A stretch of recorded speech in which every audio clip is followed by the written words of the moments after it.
नमस्कार विद्यार्थी मित्रांनो, क्रिएटिव्ह मॅथ्स मराठी या आपल्या यूट्यूब चॅनलमध्ये तुमच्या सगळ्यांचं सहर्ष स्वागत आहे. तर या ठिकाणी आज आपण चर्चा करतोय इयत्ता पहिली ते 8वीची जी काही पॅट परीक्षा चालू आहेत आणि तुम्हाला जर प्रश्नपत्रिका हव्या असतील, जुन्या प्रश्नपत्रिका तुमच्या सरावासाठी PDF प्रश्नपत्रिका, तर ते ऑलरेडी बोर्डाच्या वेबसाईटवरती आहे SCERTच्या.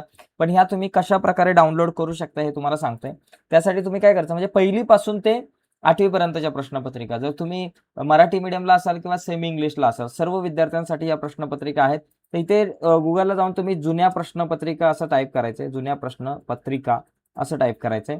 असं टाईप केल्यानंतर इथे बघा जुन्या प्रश्नपत्रिका येईल. 10वी बोर्ड परीक्षा जरी आल्या तरी याच्यावरच क्लिक करा. इथेच तुम्हाला त्या पॅट परीक्षेच्या मिळतील. इथे तुम्ही क्रिएटिव्ह मॅथ मराठीवर क्लिक करा.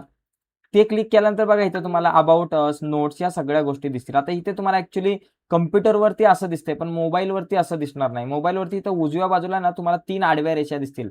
पांढऱ्या रंगामध्ये, जांभळ्या आणि पांढऱ्या रंगामध्ये 3 आडव्या रेषा दिसतील. त्या आडव्या रेषांवर क्लिक केल्यानंतर तुम्हाला नोट्सचा ऑप्शन येईल.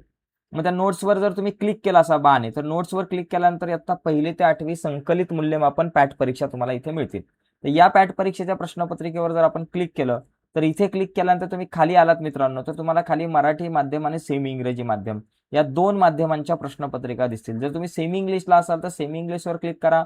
मराठी माध्यमावर असाल तर मराठी माध्यमावर क्लिक करा. आता मराठीवर क्लिक केलं आणि खाली आला तर बघा पहिली ते 8वी पर्यंत. तर मराठी माध्यमांमधलं समजा तुम्ही 8वीवर क्लिक केलं, तर 8वीवर क्लिक केल्यानंतर बघा इथं 8वीची प्रश्नपत्रिका तुम्हाला दिसेल.